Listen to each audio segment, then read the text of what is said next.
Halo, Kak At4 sudah bergabung, Kak Dian Galinda juga sudah bergabung. Terima kasih, selamat datang di Ngobrol bareng Jeng Yeye, teman-teman. Kita akan memulai. Kak Alus 2411 juga sudah bergabung. Matur nuwun.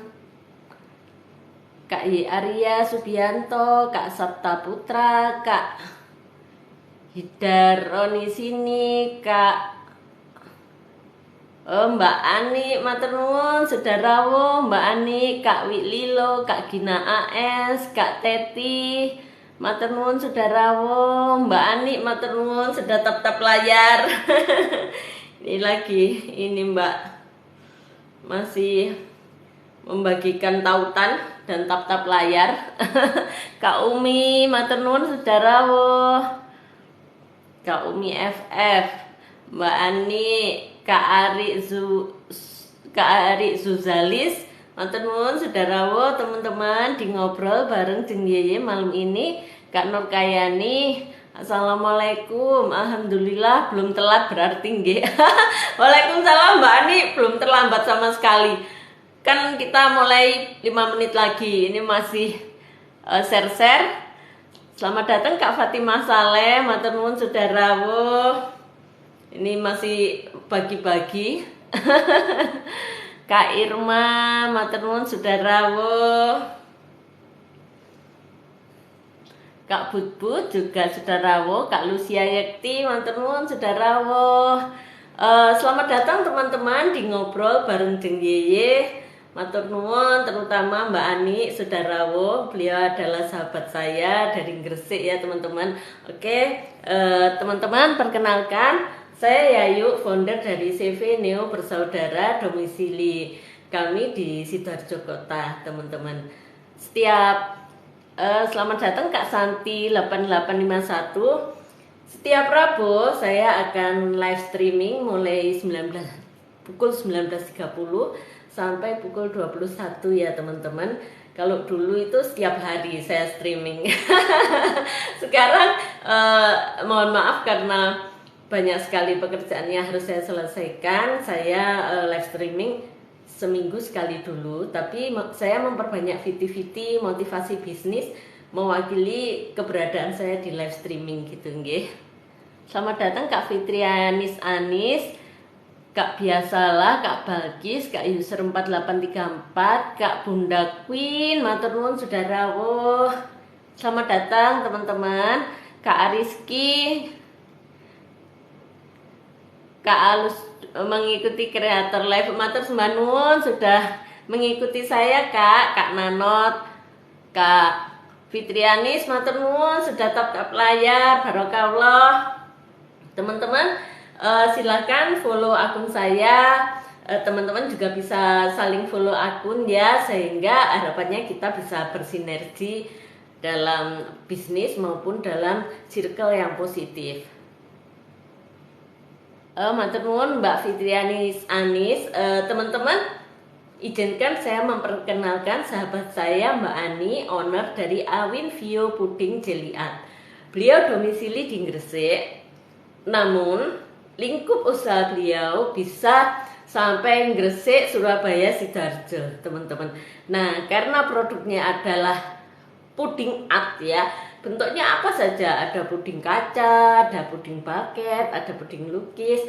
Nah, bisa dijangkau dengan kurir instan ya teman-teman. Silahkan, beliau sangat welcome untuk bersinergi, baik sebagai reseller maupun teman-teman mau belajar bikin puding, atau teman-teman mau bisnis kuliner gitu ya, atau keterampilan yang lain. Pokoknya soal kreasi itu Mbak Ani juaranya teman-teman.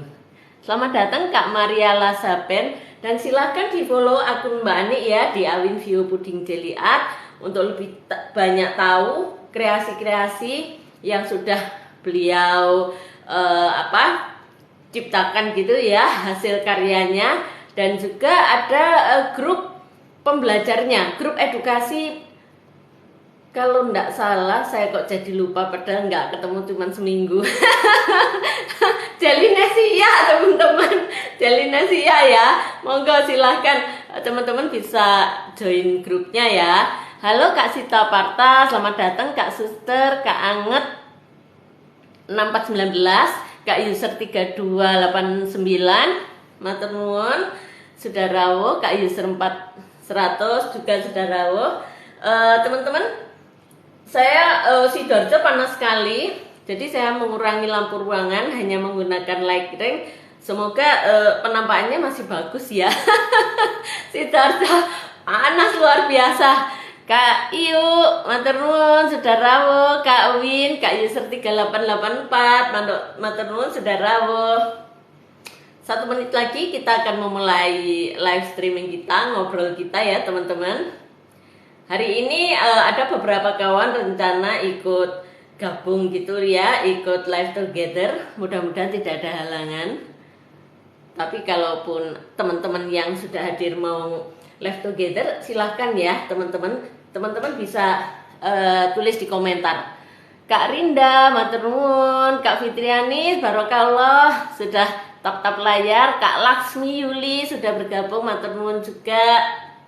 Baiklah teman-teman, waktu sudah menunjukkan pukul 19.30.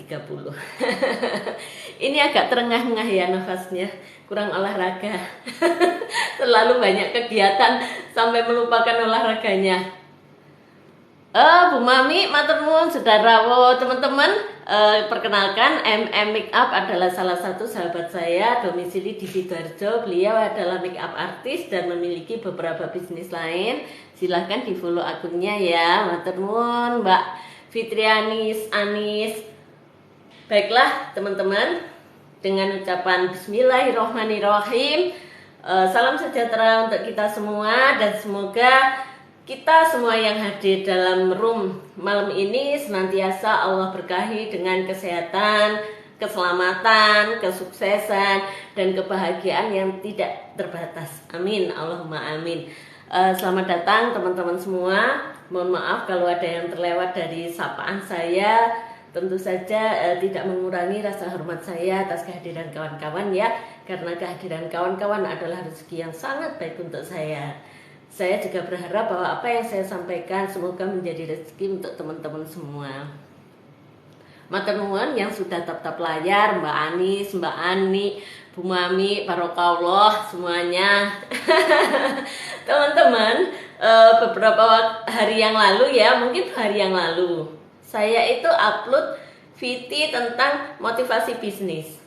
Kabar bagusnya adalah saya pemula di dunia media sosial digital gitu ya. Meskipun dulu-dulu ya adalah medsos, tapi belum sampai pada ke profesionalisme gitu ya, just fun gitu. Nah ternyata untuk masuk dengan profesional itu perlu ilmu ya teman-teman. Dan saya adalah orang yang sangat menyukai tantangan baru. Selamat datang Kak Wijayanti. Nah, karena saya merasa bahwa dunia ini adalah tantangan baru yang cukup unik gitu, saya masuklah kelas Bang Pen ya, teman-teman. Teman-teman nanti bisa wapri atau komen di bawah, nanti mungkin teman-teman yang ada di kelas saya bisa membantu. Selamat datang Kak Riswantani Ajung, Kak Bastaris, matur nuwun sudah rawuh, matur nuwun Mbak Ani sudah tatap layar, matur nuwun Kak Mujiati sudah rawuh. Nah, dari kelas Bang Pen itulah sebenarnya akhirnya saya lebih banyak lagi mengetahui fitur-fitur yang ada di gadget saya ini teman-teman ya. Saya searching ke semua medsos yang saya miliki gitu. Untuk apa sih sebenarnya? Hanya untuk membuat VT yang efektif dan bisa menggunakan filter gitu. Karena saya ini bukan orang yang suka dandan gitu ya. Jadi saya lebih suka mengandalkan filter daripada saya harus bermake up tebal gitu teman-teman. Kadang habis live itu saya lelah dan saya tidak punya waktu untuk membersihkan muka. Jadi kadang langsung tertidur gitu teman-teman. Selamat datang Kak Nani Pujiati, Kak Nurdani, Kak Notingmi 21. Selamat datang teman-teman yang lain yang belum sempat saya sapa nggih. Matur nuwun sudah rawuh. Malam ini tema kita adalah tentang motivasi bisnis. Nah, setelah saya upload VT itu, teman-teman ya, kan di VT itu saya menyampaikan bahwa siapa sih yang nggak ingin sukses dengan bahagia, terutama dalam dunia bisnis ya, karena saya fokus di edukasi bisnis, pemberdayaan diri, dan kesehatan, teman-teman. Jadi hanya selingkup itu saja. Selamat datang Kak Omi Kusum, Kak Rinda, Kak NDA, matur nuwun Sudarawo, Kak Rufa, matur nuwun Kak NDA sudah tap-tap layar saya. Barokallah, sehat selalu, sukses dalam karir, dan semoga Allah senantiasa memberkahi setiap langkah-langkah kakak. Amin, Allahumma amin. Kak Ate, matur nuwun, Kak Mulyani matur nuwun Sudarawo, Kak Maizik, Kak Fitiani Anis juga sudah tap-tap layar ya, matur nuwun Kak Dandi Fai, matur nuwun teman-teman yang sudah tap-tap layar, barokallah, karena dengan tap-tap layar itu saya sangat terbantu bahwa live ini akan lebih banyak yang datang gitu ya, algoritmanya itu mulai tersentuh gitu. Selamat datang Kak Fatimah Andri Rahayu, matur nuwun Sudarawo. Nah, kita kembali ke laptop. Jadi dari VT saya, video pendek itu, beberapa teman japri ke saya, sumpun ngono kita Mbak Yayu bisnis ya. Saya akui saya sangat suka gitu, saya sangat bahagia di dalam bisnis. Kak Likiandra, Kak Yoiku, matur nuwun. Mbak Pipit ini ya, matur nuwun Sudarawo. Mbak Pipit kalau mau live together monggo, bisa saya naikkan Mbak Pipit. Tulis di komentar aja ya Mbak Pipit kalau sudah siap ya. Nanti langsung saya undang untuk live together. Mbak Pipit ini salah satu teman saya di kelompok UKM, teman-teman, binaan dari Disperindak, Diskopum Sidoarjo, dan kita berpartner dengan Indomarko ya, dengan PT Indomarko, teman-teman ya. Alhamdulillah ya, semakin banyak teman itu semakin banyak rezeki.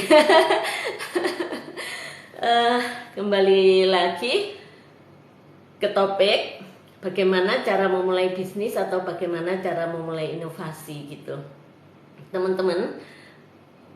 Apa yang saya sampaikan ini adalah hasil dari saya belajar selama 10 tahun, dan saya juga menggali dari beberapa sumber informasi gitu ya. Selamat datang Kak Siti Musriah, matur nuwun sudah tap-tap layar Mbak Ani, Mbak Fitriani Anis, barakallah. Nah, di samping itu saya memang sangat menyukai quotes-quotes positif ya. Nah, salah satu quotes yang kalau nggak salah yang nulis itu Steve Jobs, menyampaikan begini, bahwa inovasi itu tidak melulu tentang bukan ide baru. Kalau ide baru pasti ya ide soalnya ya, tapi tidak melulu identik dengan produk baru, teman-teman ya. Inovasi itu bisa memang inovasi produk gitu ya. Selamat datang Kak Yuki, Kak Jasmine, Kak Suharnani, matur nuwun Sudarawo. Bisa itu dalam bentuk produk baru. Misalnya saya mulai di 2015 kalau tidak salah ya, itu punya produk kopi enema gitu. Kemudian saya berinovasi karena sama-sama kita sumber dayanya kopi gitu. Kemudian saya bikin kopi minum gitu ya. Kemudian saya karena basicnya saya itu healthy lifestyle, saya bikin jajanan yang sehat, banana crunchy, kopi juga murni kopi gitu ya. Nah, itu bisa dikatakan inovasi produk. Selamat datang Kak Huang Yin, Kak Agustina, Kak Nui Nui, matur nuwun Sudarawo, Kak Mita Nadia, matur nuwun Sudarawo, Kak Sindik, matur nuwun Sudarawo. Itu inovasi produk. Namun demikian kita bisa inovasi dalam bentuk pelayanan. Contohnya di tahun 2013 saya adalah seorang food supplier ya. Saya pemasaran saya dan penjualan saya itu offline, teman-teman. Jadi face to face gitu ya. Memasarkan juga face to face. Kemudian saya berinovasi di pemasarannya, yang tadinya itu offline menjadi online, ya teman-teman, mengikuti perkembangan zaman. Nah itu juga inovasi teman-teman. Selamat datang Kak Nita, Kak Junia Ganda, Kak Putri Cahya, Kak Reni Mah Utomo, Kak Hidayatul Lulu, Mbak Pipit. Oke Bun, iya makasih Mbak Pipit, matur nuwun Bu Mami. Jadi itu inovasi pelayanan ya teman-teman, strategi marketingnya yang kita rubah, pelayanan yang tadinya itu offline saja menjadi offline dan online gitu ya teman-teman. Ujung-ujungnya di mana? Ujung-ujungnya ya di UUD, ujung-ujungnya duit untuk meningkatkan selling ya, untuk menambah omset kita gitu. Nah, atau bisa saja dari sistematisnya internal kita teman-teman. Misalnya dulu semua pekerjaan itu bisa dibilang 75% lah ya, kalau nggak bahkan 90% itu saya melakukan sendiri teman-teman, semuanya gitu ya. Orang lain itu hanya mungkin 10-20% ya, meskipun waktu itu yang bekerja pada saya itu 2 orang teman-teman, tapi secara keseluruhan alur bisnis saya melakukannya itu 80%. Selamat datang Kak Diah Suheti. Nah, setelah saya evaluasi dengan cara itu, bisnis saya itu stuck. Tidak ada satu peningkatan yang signifikan gitu teman-teman. Selamat datang Kak Anggraini Rashid, Kak Yeni Widi, matur nuwun Mbak Ani, tap layar terus, barakallah. Kok tak puwi jeting kok anune drijine. Matur nuwun nggih Mbak, ya Allah. Kak Krisna sudah rawuh, matur nuwun. Kak siapa juga? Wah, Mbak Panca, Makuka Food Jaya Sidarjo, ini sahabat saya Mbak Panca, teman-teman monggo di-follow. Kak Nurisop, Kak Mutiara Hikmah, Kak Sulastri, matur nuwun sudah rawuh. Teman-teman, Mbak Makuka tadi adalah teman saya Mbak Panca. Beliau punya produk inovatif teman-teman. Jadi ada fiber cream, kemudian kerupuk telur asin ya, dan masih banyak lagi produk-produk makanan yang diproduksi oleh Mbak Panca. Silahkan di follow. Kak Era Batu, Kak Amita Kayu, matur nuwun sudah rawuh. Mbak Ani, matur nuwun tap layar. Nah, setelah saya evaluasi, itu kan stuck ya teman-teman. Akhirnya saya berinovasi di mana? Di efektivitas sistem internal usaha saya. Saya mulai bekerja sama dengan pihak-pihak yang bisa melakukan pekerjaan-pekerjaan rutin yang biasa saya lakukan. Saya tidak menambah karyawan yang di dalam, tetapi saya menambah sumber daya yang di luar, baik di penjualan maupun di operasional teman-teman. Jadi bekerja sama dengan beberapa pihak yang memang sudah kompeten di bidangnya masing-masing. Nah, dengan cara itu akhirnya saya bisa meluaskan pasar, saya bisa menambah ilmu ya teman-teman. Nah, itu juga inovasi, karena sebagai seorang pemilik usaha, kalau kita stuck tidak menambah pengetahuan kita, tidak menambah relasi kita, maka usaha kita akan sangat sulit. Halo, selamat datang Kak Luluf, Kak Homemade, matur nuwun sudah rawuh. Jadi memang saya dengar dari teman-teman katanya, Bu Yaye itu enggak produksi sendiri gitu. Ya, saya senyum aja. Saya tanya ke teman saya begini, Sanan pernah tahu nggak itu pemiliknya Indomie itu, pernah lihat nggak ownernya Indomie itu bikin mie? Saya bilang gitu. Ownernya Indomie nggak bikin mie, dia beli mesin, dia mempekerjakan orang, dan dia memiliki formula untuk produknya. Kemudian dia mendelegasikan semua tugas-tugas rutinnya kepada karyawan, memprogram mesin-mesinnya untuk memproduksi produknya. Nah, apakah bisa dibilang ownernya Indomie itu repacking? Tidak bisa. Apakah bisa dibilang ownernya Indomie itu tidak memiliki produk sendiri? Ya tidak bisa. Ya itu memang produknya dia. Nah, pemahaman ini yang kadang membatasi teman-teman yang di skala mikro umumnya untuk berkembang. Karena mereka berpikir bahwa produsen itu harus dengan tangannya dia memproduksi sendiri gitu teman-teman. Nah, dengan pemahaman yang baru yang akan saya sampaikan, tentu saja saya berharap bisa sedikit gitu menggeser pemahaman kita tentang bisnis kita gitu ya. Selamat datang Kak Ta, matur nuwun Sedarawo, Kak Diona, Mbak Ani, matur nuwun sudah tatap layar. Nah, jadi begitu teman-teman. Kalau pertanyaannya teman-teman kemarin, karena kebanyakan teman-teman saya itu sudah punya usaha ya, tapi mereka hanya berpikir bagaimana cara menambah cuan gitu ya.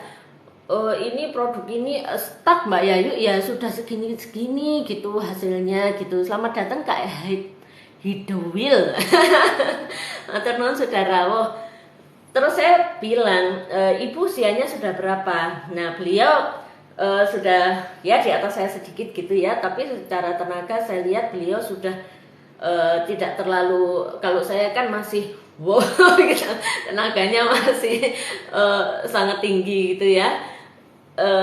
Nah, kemudian produknya itu membutuhkan skillnya beliau yang kalau saya tanya, kalau misalnya dikerjakan orang lain nggak bisa tabu.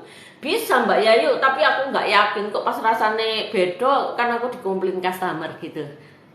Selamat datang Kak Halida Collection. Nah, artinya apa? Artinya bahwa beliau ini belum punya pikiran untuk mendelegasikan tugas-tugasnya ya teman-teman. Jadi beliau berkutat saja di produksi, meskipun sebenarnya fasilitas yang beliau miliki dari pemerintah itu cukup banyak teman-teman. Kemudian saya berikan ide gini, Bu, rengginan itu saenak-enake rengginan padha hae nang dindi. Tergantung sing goreng, rengginan enak, kalau yang goreng saya itu jadinya gosong ya nggak enak. Selamat datang Kak Naf Snack, matur nuwun, Kak Dwi Harpini, matur nuwun Sedarawo. Kak NDA, matur nuwun sudah tap-tap layar. Oh, Mbak Panca, jaringan jelek di area saya. Nggih, Mbak Panca, mboten napa-napa, matur nuwun Sedarawo. Nah, kemudian saya memberi beliau ide gini. Rengginan itu saingannya banyak, Bu. Meskipun yang suka mungkin ya banyak. Tapi enaknya rengginan kalau mentah itu tidak hanya tergantung pada kualitas produk penyenengan. Seenak-enaknya rengginan kalau saya goreng gosong gitu ya, atau kadang nggak mekar gitu ya, jadi gak enak gitu. Nah, akhirnya saya beri beliau ide, Ibu bisa kebetulan teman-teman kami ini sedang dalam pendampingan ahli pangan nasional yang beliau adalah pendamping UKM Nusantara, teman-teman. Kemampuannya di pengetahuan dan kemampuannya di keamanan pangan itu luar biasa, dan beliau punya wawasan yang sangat luas ya, karena sudah mendampingi para UKM untuk sekian tahun di seluruh Indonesia. Saya sampaikan ke Ibu itu tadi, Bu, jenengan ini mumpung sedang didampingi seorang ahli pangan, bikinlah produk baru yang bisa didelegasikan. Artinya produk itu tidak harus penjenengan sendiri yang mengerjakan, saya gitu kan. Selamat datang Kak Star, Kak Nuri, matur nuwun, Kak Abah, matur nuwun Sedarawo. Nah, caranya ya apa? Caranya saya sampaikan waktu itu keripik sukun, teman-teman ya. Keripik sukun itu sebenarnya penggemarnya banyak, dan kabar bagusnya bahwa sukun itu memiliki satu kandungan gizi yang cukup tinggi, sehingga salah satu makanan favorit di Amerika, hanya beda nama, itu ya sukun itu teman-teman. Selamat datang Kak Nuha, Kak Umi, Kak Dayat, matur nuwun Sedarawo, matur nuwun sudah tap-tap layar. Nah, supaya bisa didelegasikan, maka Ibu harus membuat satu step-step produksi. Misalnya sukun harus kondisinya matang sekian persen gitu ya teman-teman. Kemudian dikupas, setelah dikupas direndam dengan anti getah sekian menit. Setelah direndam dengan anti getah misalnya ya teman-teman, kemudian diproses lagi, direndam dengan satu bahan tambahan pangan yang aman gitu, supaya si sukun ini nanti kalau diproses, digoreng itu bisa renyah ya teman-teman, tapi dalamnya itu nggak atos gitu. Selamat datang Kak Donetri, Kak Tita Puspita. Nah, si ibu ini seneng banget. Oh gitu ya Mbak ya. Iya, pengen coba. Karena dengan cara kerja yang jelas seperti itu dan parameter yang jelas, siapapun bisa mengerjakan. Tinggal penjenengan trial dulu. Kalau ada kendala, konsultasi dengan ahli pangan tersebut. Saya gitu kan. Selamat datang Kak Sila OS. Nah, beliau sangat senang teman-teman. Meskipun usia beliau mungkin sudah umur gitu ya, sama seperti saya sudah usia sebenarnya, tapi saya lihat semangat beliau itu tidak kalah hebat gitu ya dari anak-anak muda. Hanya tenaganya mungkin sedikit berbeda dengan saya, karena satu, saya memang menerapkan pola hidup sehat. Yang kedua, saya melakukan enema kopi secara rutin sehingga regenerasi sel tubuh saya itu menjadi sangat baik. Yang ketiga, saya memang rutin olahraga gitu ya.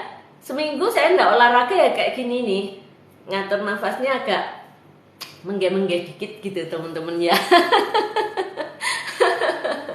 Tapi ya nggak apa-apa, ini tadi tidak membandingkan, hanya sebagai satu pelajaran untuk kita semua teman-teman, bahwa menjadi tua itu keniscayaan, tapi menjadi bahagia, menjadi menua dengan bahagia dan tetap memiliki produktivitas tinggi itu adalah pilihan.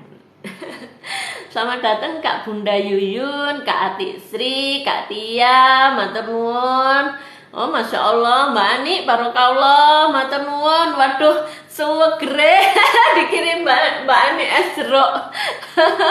Matur nuwun Mbak, barokallah, subhanallah. Matur nuwun sangat, berlipat rezekinya Mbak Ani, semoga semakin sukses usahanya nggih. Nah, itu teman-teman. Nah, hal yang saya ceritakan tadi adalah aplikasi dan implementasi sehari-hari saya ya teman-teman. Itulah sehari-hari saya. Saya memang bisa dibilang waktu saya itu lebih banyak bekerja gitu ya, bekerja dan istirahat. Kalau ibadah nggak usah diulas ya, karena ibadah itu sudah kewajiban kita yang nggak perlu di blow up menurut saya. Tetapi bekerja itu adalah pilihan. Kenapa saya lebih suka memblow up bahwa saya ini orang yang suka bekerja dan selalu bekerja? Karena dengan bekerja saya terselamatkan dari 3 hal.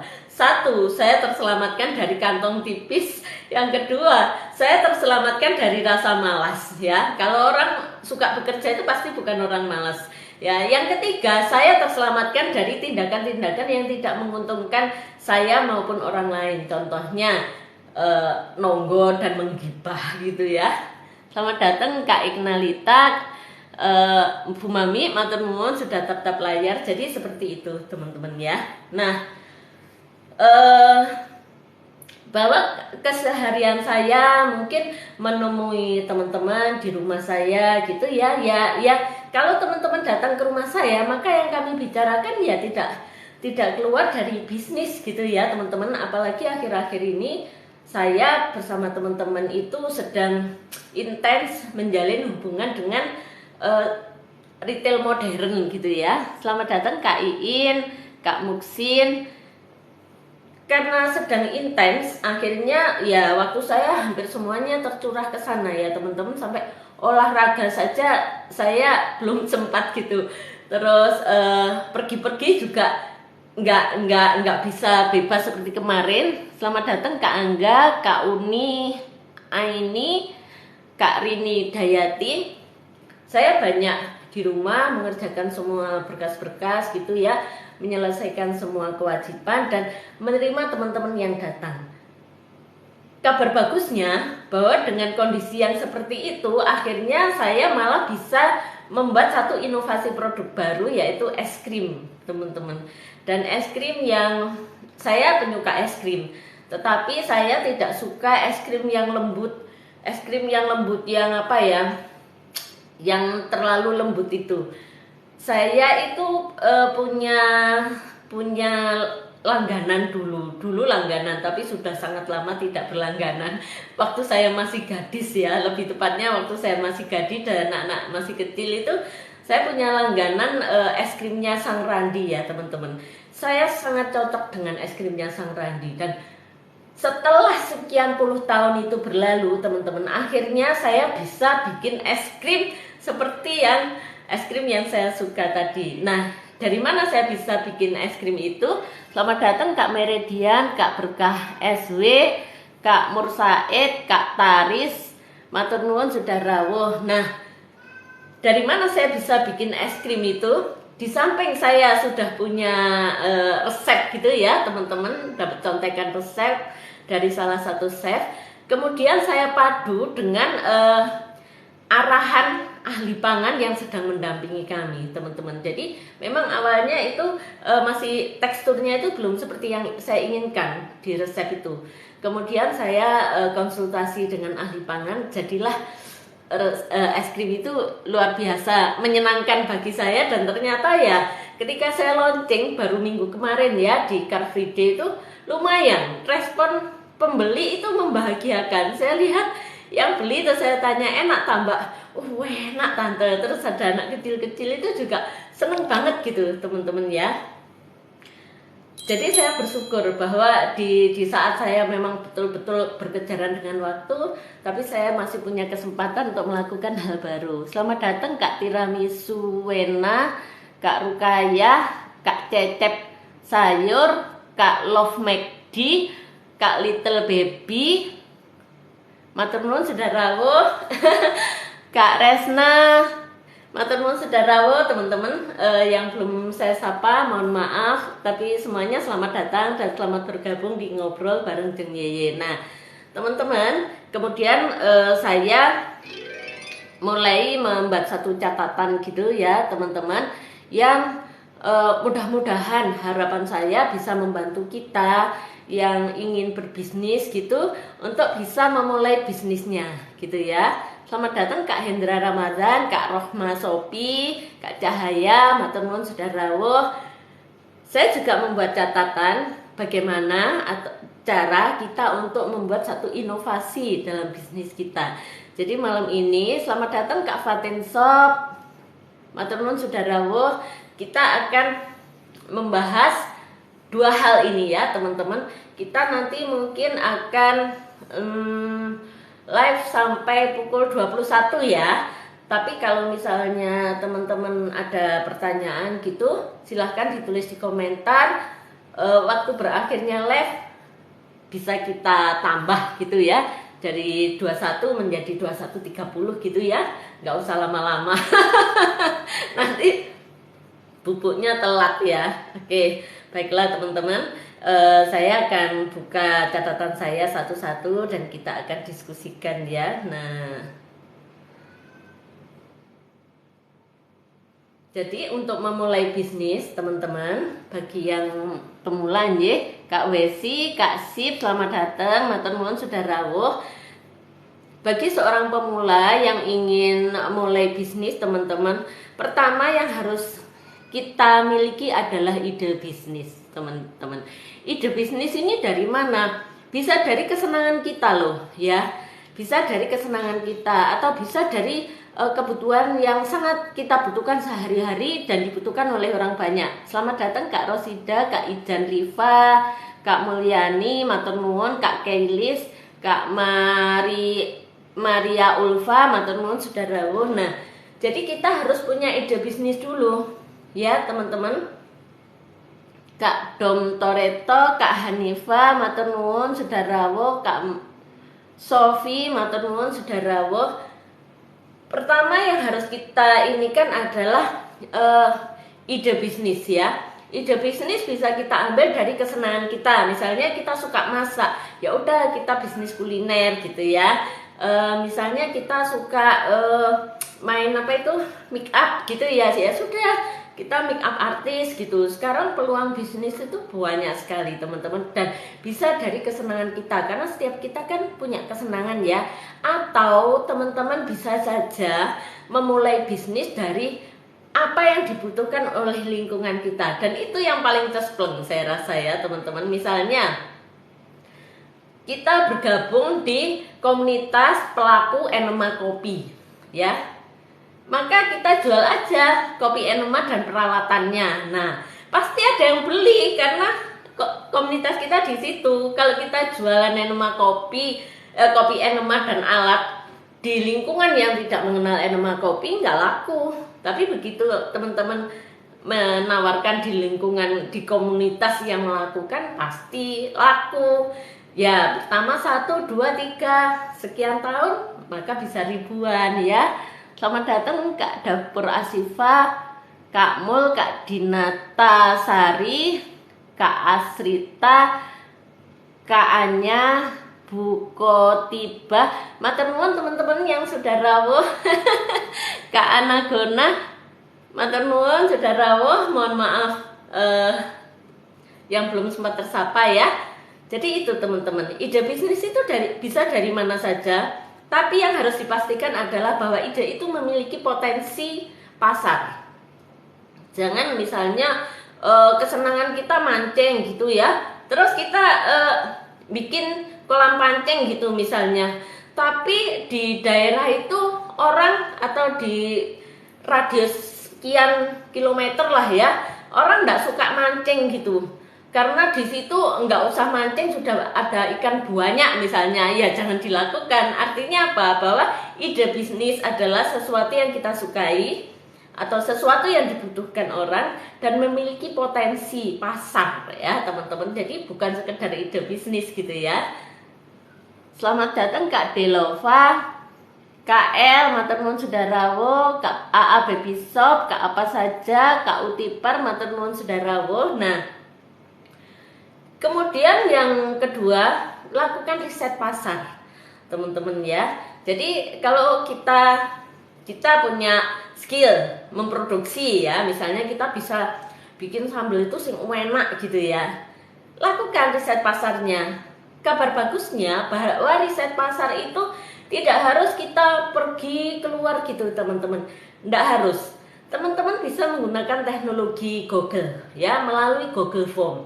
Teman-teman bikin apa saja yang ingin diriset misalnya jenis kelamin, kemudian usia teman-teman ya, terus varian sambalnya apa, level kepedesannya bagaimana, berapa harga yang terjangkau oleh audien. Nah, ini dijejer-jejer, kemudian dibikin Google Form, sebarkan saja ke relasi kita, teman-teman, anak kita mungkin ya. Kalau anaknya yang sudah dewasa, anak saya kan sudah kuliah semua. Kalau saya nyebar survei ya sudah, saya minta tolong anak-anak, tolong sebarin di teman-temannya nak. Nah, dari situ akan by sistemnya Google akan masuk teman-teman. Selamat datang Kak Linda, Kak Madi, Kak Kusdi, Kak Sila Kembar, matur nuwun sudah rawuh. Teman-teman bisa follow akun saya dan teman-teman juga bisa saling follow akun ya. Nah, dengan riset pasar yang sesederhana itu, teman-teman tidak perlu effort biaya ya kan. Setelah semuanya terkumpul, maka akan terbentuk kesimpulan. Misalnya gini, oh ternyata lingkungan kita dalam radius sekian kilometer itu daya belinya sekian. Misalnya daya belinya antara 15 sampai 25. Bikinlah sambal yang range harganya sekian. Jangan lebih dari itu ya teman-teman, jangan lebih. Misalnya kemampuan maksimalnya 25, kita bikin harga sambal 30, nggak masuk. Tapi kalau range-nya antara 10 sampai 25, bikinlah sambal harga 15. Laris ya. Kemudian varian sambal. Jangan langsung, meskipun teman-teman misalnya mampu bikin sembarang sambal, tapi jangan bikin langsung sembarang sambal. Kan di situ ada variannya. Varian tertinggi dari riset itu dulu yang dibikin. Ketika orang sudah kenal produk unggulan kita, gampang kalau mau nambahkan produk-produk yang lain teman-teman ya. Jadi memang branding pertama itu gunakan satu produk, itu lebih efektif. Tapi bukan berarti kemudian kita itu tidak boleh menjalankan yang lain. Bukan teman-teman ya. Saya itu pernah bertemu seorang yang menamakan dirinya sebagai mentor di bidang branding marketing gitu ya. Dan ini saya bertemu langsung teman-teman dengan beberapa orang. Saya amati kok bolak-balik dia itu selalu menyampaikan ke audiennya ini bahwa harus satu. Padahal teman saya itu produknya itu ada yang 2, ada yang 3. Kak Yaya Zakia matur nuwun, Kak Basuki matur nuwun Darawo, Kak Dimas matur nuwun Sudarawo, Kak Dewa Ayu juga matur nuwun Sudarawo. Saya hanya mendengar awalnya. Terus saya amati ekspresi si ibu-ibu ini ya. Loh lah tapi anu ya Mas, ini apa produk wis telu jadi ada Thai tea, terus ada sambal, ada produk frozen. Ya sudah, pokoknya jualannya satu, yang 2 enggak usah dulu gitu katanya. Terus akhirnya saya mau nggak mau saya menyampaikan ke beliaunya itu ya, selamat datang Kak Pujiati. Saya bilang, Mas, saya memang bukan pebisnis yang hebat, tapi saya sudah belajar bisnis ya kisaran sudah 7 tahun lah ya. Waktu itu saya tahun berapa ya, pokoknya 7 tahun. Dan dalam perjalanan bisnis saya, bisnis itu dinamis. Kalau saya cuma punya satu bisnis, mungkin saya sudah jatuh berkali-kali dan tidak bisa bangkit. Kenapa saya bisa bangkit? Karena saya punya 2 bisnis pada saat itu. Jadi ketika satu turun, satu naik. Ketika yang tadinya naik itu turun, yang satunya naik. Seperti itu terus. Dan bahkan ketika terjadi pandemi, teman-teman ya, bisnis usaha player saya itu tiarap total bahkan. Tapi saya tidak bilang bahwa bisnis ini mati. Saya hanya bilang bisnis ini pingsan. Karena saya tidak ada rencana menutup usaha itu. Nah, itu teman-teman, bahwa saya setuju bahwa branding itu harus fokus gitu ya. Tapi bukan berarti kemudian kita meletakkan bisnis kita yang lain teman-teman. Strateginya saja yang kita atur gitu ya. Seperti yang tadi saya sampaikan, teman-teman handal bikin sambal macam-macam. Kalau masih pertama, bikinlah yang paling bagus dulu. Untuk apa? Untuk mendapat hatinya pasar. Begitu sudah punya pasar, teman-teman justru akan sangat baik berinovasi. Cara nih, ya kita kulaan info dari para customer kita. Mbak, sambalku terasi enak. Oh iya Mbak, kira-kira lah aku nggak sambal cumi, ngono penjenengan gelem nggak ngicipi. Begitu teman-teman ya. Nah dari situ akan terkumpul. Oh ternyata sing sambal cumi seneng sekian orang, sambal teri sekian orang. Nah bikin lagi prioritas mana yang audiennya paling tinggi gitu. Itu prospek pasarnya lebih bagus dibanding yang audiennya paling rendah. Sebentar teman-teman, kayaknya kucing saya pengen keluar sebentar nggih. Mohon maaf. Siapa yang mau keluar? Pipi, mau kemana? Gak usah, Bunda lagi live. Sudah Ibu, Pipi aja yang masuk. Kain dek luar. Sudah. Oke. Ya sudah, duduk manis dulu, happy. Mohon maaf teman-teman. Selamat datang Kak Kusmiati, Kak Tito Mahendra, matur nuwun Sudarawo. Mohon maaf ya teman-teman, harus melayani anak kucingnya. Baiklah, itu tadi yang kedua ya teman-teman. Jadi setelah kita pertama, kalau kita mau bisnis, kita tentukan idenya, ide bisnisnya apa gitu. Yang kedua kita lakukan riset pasar ya untuk menentukan apakah sudah tepat produk ini akan kita launch gitu ya. Kemudian yang ketiga merencanakan bisnis teman-teman. Kalau teman-teman pernah mendengar nasihat Pak Bob Sadino gitu ya, beliau mengatakan bahwa sudah kalau mau bisnis ya bisnis aja gitu, nggak usah pakai rencana. Kakean rencana gak jalan-jalan. Itu betul. Tetapi tidak seutuhnya betul ya. Bahkan Pak Bob Sadino pun melakukan hal merencanakan dulu. Nggak mungkin beliau begitu bisnis enggak. Hanya yang beliau maksudkan adalah jangan kakean rencana. Kita punya rencana, kita lakukan. Ya, jadi plan and go, bukan plan terus gitu ya.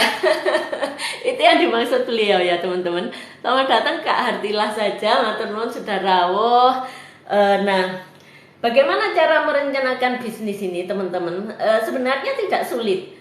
Karena ada metode namanya SWOT ya, metode SWOT dan bisnis plan model canvas. itu bisa membantu kita untuk membuat satu perencanaan bisnis dengan mudah.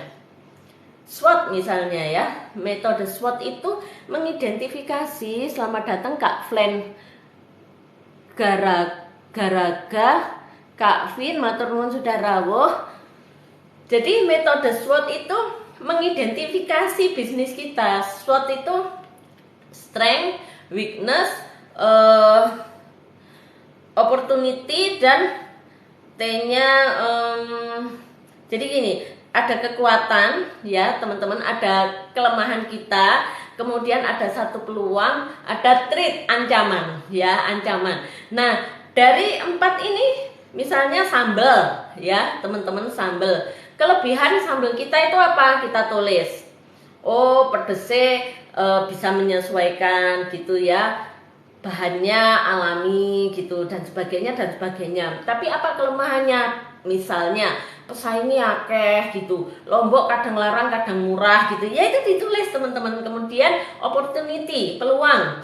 Peluangnya kemana? Oh, sambal pecel, sambal ya, belum sambal pecel ini ya. Sambal ini yang tak buat ini punya peluang untuk dijual di domestik, karena dijual ke luar masa ininya nggak panjang, masa simpannya nggak panjang gitu misalnya ya. Selamat datang Kak Dewi Puspita, Kak Luki, Kak Rita Triantari. Masa expirednya nggak panjang. Nah di sini ini di peluang bahwa dia bisa dikirim hanya lokal domestik. Kenapa? Karena di sini di treat ada ancaman bahwa masa kedaluarsanya itu pendek gitu ya teman-teman. Nah dari ini akhirnya akan teridentifikasi.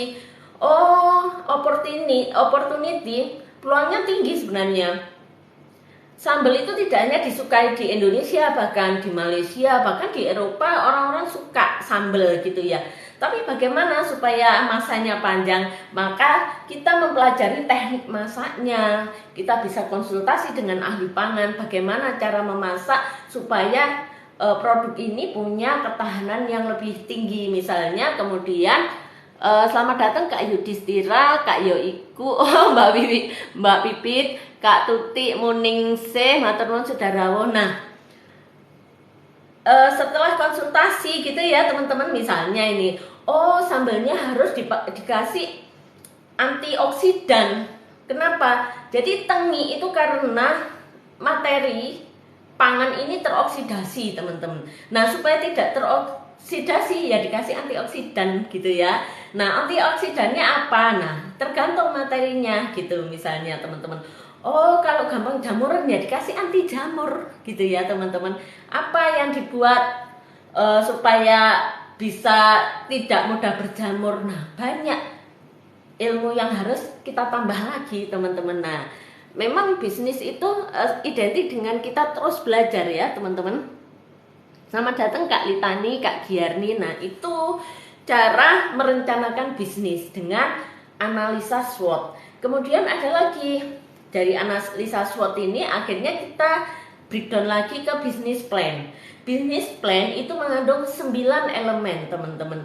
Ini akan mengatur bisnis dari hulu sampai hilir, sehingga kita akan mudah menjalankan bisnis kita. Ini akan menjadi guidance kita ketika bisnis itu berjalan. Misalnya kita punya apa dulu? Kita punya produk dulu atau kita punya pasar dulu misalnya. Itu yang kita buat start pertamanya bisnis plan. Misalnya kita punya produk dulu ya teman-teman. Produknya apa, kelebihan dan kekurangannya tadi ditulis. Kemudian siapa relasi kita, kemana kita menjual, dengan cara apa kita menjual, siapa relasi kita, siapa yang akan mendistribusikan, sampai pada terakhir konsumennya siapa. Ini 9 ini disusun sehingga teman-teman karek melihat, tinggal melihat, oh bisnis produkku iki, supplierku ini, kalau di sini nggak ada maka harus ke sini gitu teman-teman. Sampai pada produk itu di konsumen itu ada guidance-nya ya teman-teman. Itu cara merencanakan bisnis menggunakan metode SWOT dan bisnis plan model Canvas ya. Selamat datang Kak Jeruk Bali Pohon, matur nuwun sedarawo, Kak Ada, Kak Gunawan Gandul, matur nuwun sudah rawuh, Kak Giarni. Teman-teman, selamat datang yang baru rawuh. Kita sedang ngobrol tentang bagaimana memulai bisnis ya. Pertama, bahwa kita harus punya ide bisnis. Kedua, kita harus melakukan riset pasar. Yang ketiga adalah kita harus membuat rencana bisnis. Barusan yang saya sampaikan adalah bagaimana cara membuat rencana bisnis. Selamat datang Kak Jagoan buat taman, matur nuwun sudah rawuh. Nah, yang keempat adalah modal, teman-teman. Jadi kita harus tahu modal kita itu dari mana. Bisa dari tabungan ya, dari tabungan pribadi maksud saya, atau bisa dari pinjaman modal. Tapi teman-teman harus betul-betul hati-hati menghitung prospek dan resikonya ya. Risiko dari pinjamannya itu seperti apa. Jangan sampai kemudian keuntungan kita habis hanya untuk membayar administrasi pinjaman gitu ya teman-teman. Selamat datang Kak Haudah Uut. Nah teman-teman, bahwa saat ini pemerintah itu sangat bagus dukungannya untuk para usaha di domestik ya teman-teman. Di setiap pemerintah daerah itu memiliki dana untuk bantuan kepada para pelaku usaha mikro dan menengah, teman-teman ya. Nah, teman-teman bisa menggunakan fasilitas itu. Misalnya kalau di bank BUMN ya, itu ada kredit usaha mikro itu ya, teman-teman. Atau kalau di Sidoarjo itu, pemerintah Sidoarjo memang punya beberapa dana hibah, misalnya kurma. Kemudian ada lagi kur, tapi kur yang di Sidoarjo itu dibantu oleh pemerintah teman-teman ya. Jadi hanya menggunakan satu bank, bukan semua bank. Nah itu bunganya itu kalau tidak salah hanya 3%. Dan saya bilang mungkin bukan bunga ya, apapun lah sebutannya, tapi bisnis is bisnis. Artinya bahwa saya melihat segala sesuatunya itu secara objektif gitu ya teman-teman, bahwa ada satu bisnis mengenakan satu biaya administrasi itu hal yang wajar, karena bisnis itu ada satu effort membayar gaji karyawan, operasional perusahaan gitu ya teman-teman. Selamat datang Kak Tri Astuti, Kak Diah, Kak Eti, Kak Flash Boyender, matur nuwun sudah rawuh. Dek Tuti, matur nuwun sudah bergabung. Teman-teman silakan follow akun Tri Astuti 998 ya. Dek Tuti ini cukup handal di dunia digital sebenarnya, meskipun baru masuk di dunia yang sini.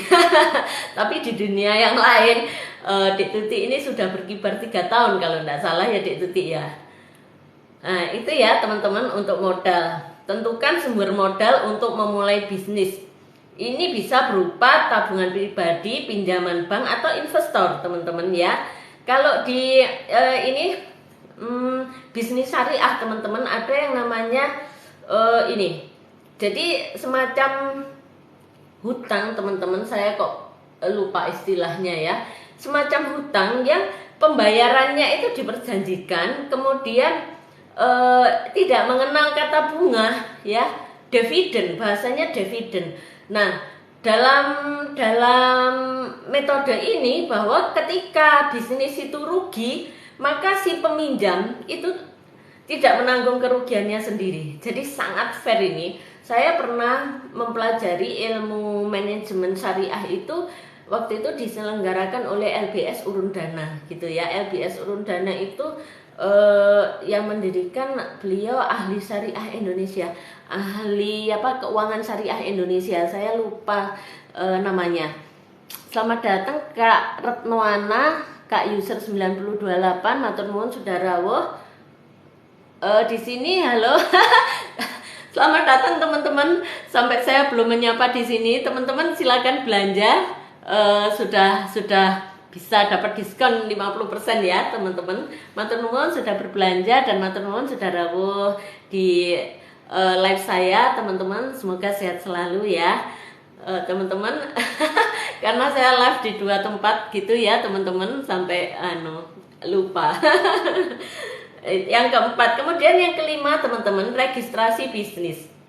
Nah, ketika kita memulai usaha, teman-teman, mari kita berpikir panjang. Dalam arti bahwa kita itu optimis, bisnis kita itu akan menjadi besar gitu ya, jangan pesimis.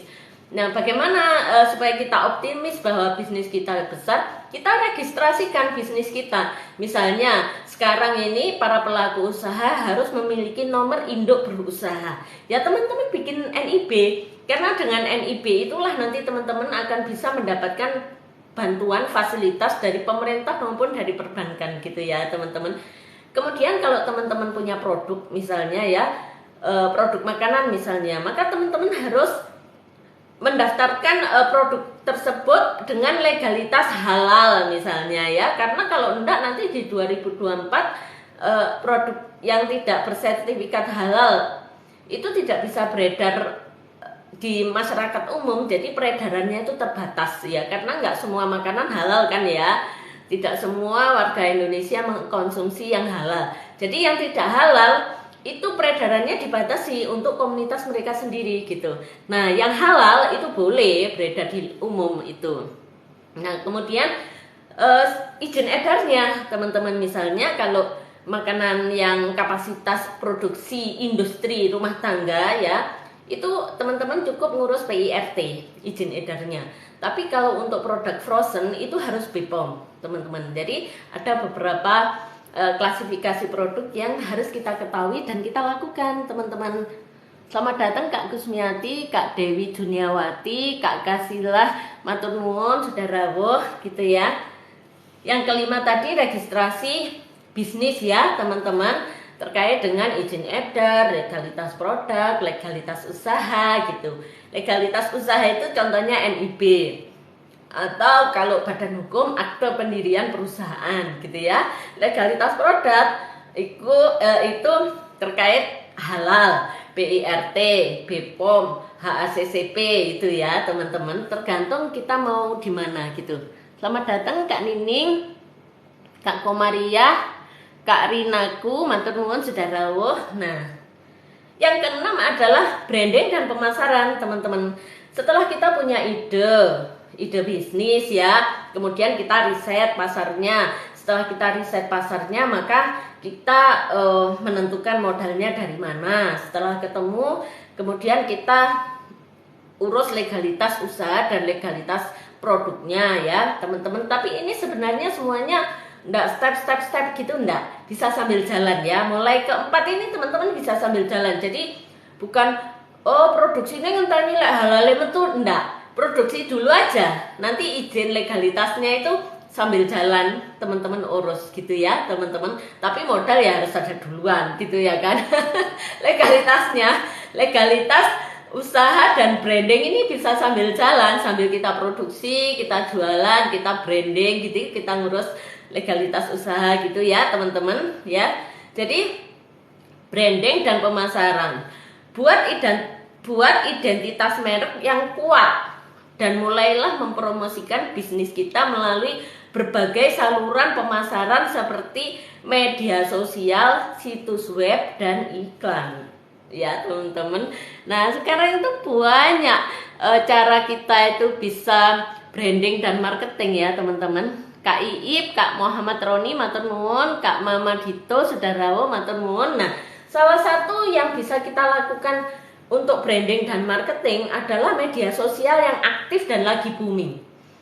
Ya, seperti ini. Sekarang saya lakukan ini ya, teman-teman. Di akun ini saya lebih memperkuat di branding personal saya, branding company saya.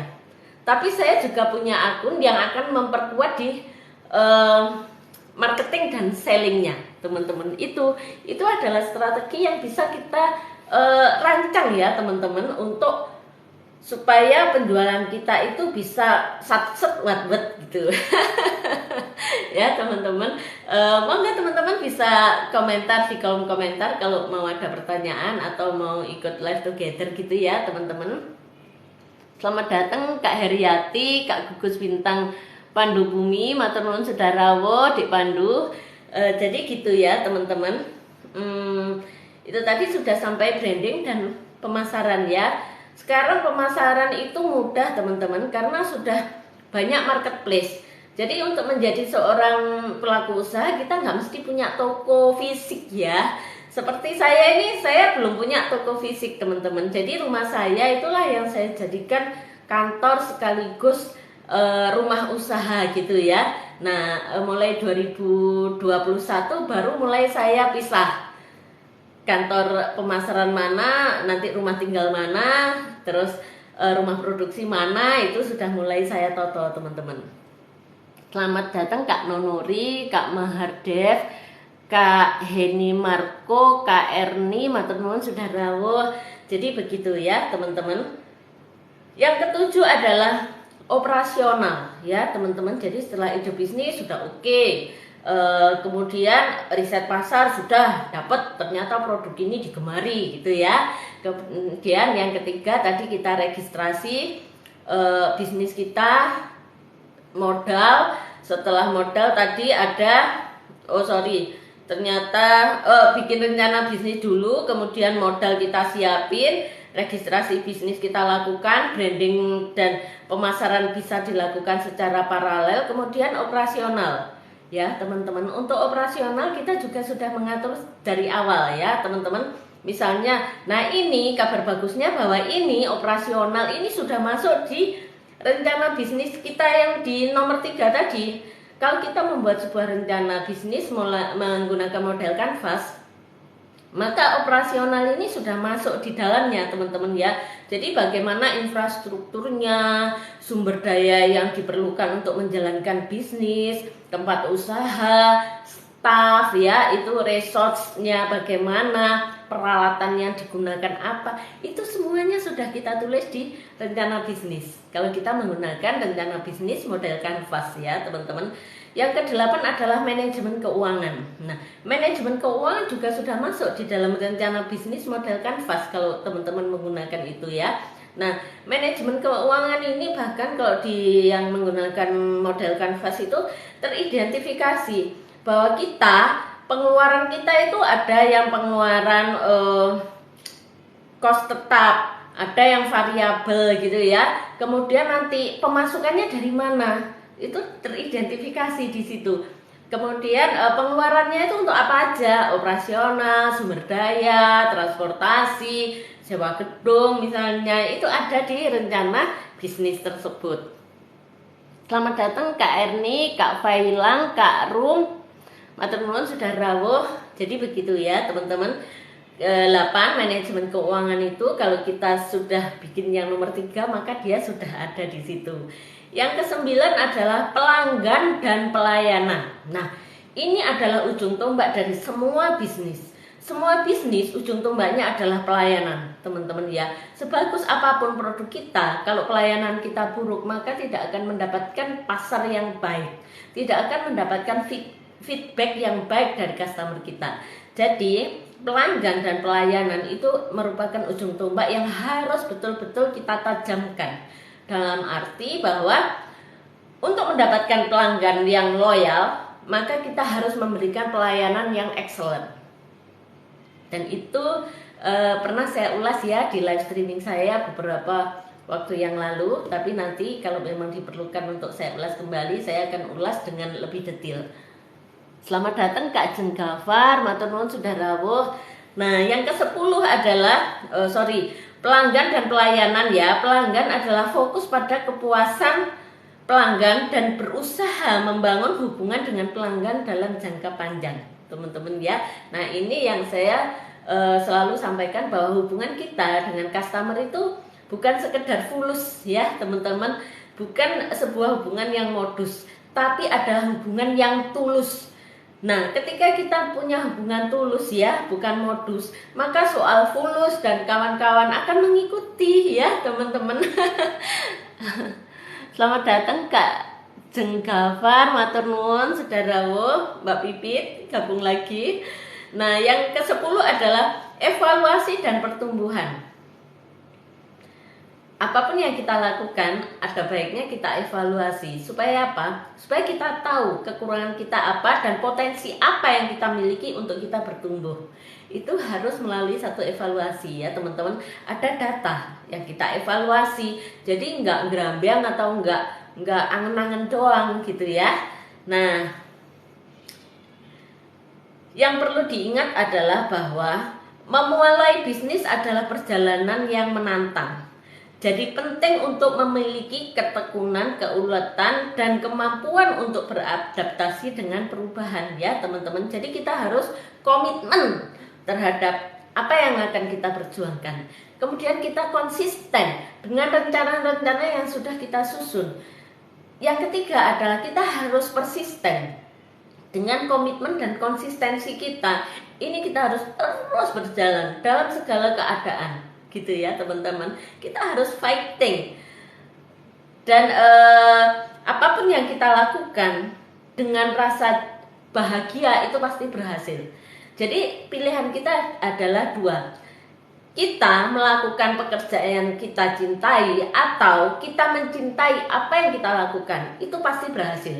Ketika jalan dua ini, salah satu atau salah dua kita ambil, oke? Selamat datang Kak Alea Asya, Kak Uti Lili, Kak Cucu Syarifah, matur nuwun saudara.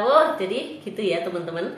Nah, teman-teman juga perlu mempertimbangkan untuk kumpul masuk ke satu asosiasi yang positif yang bisa mensupport tumbuh kembang bisnis kita ya teman-teman. Kemudian bisa bergabung dengan program akselerasi atau inkubasi teman-teman ya.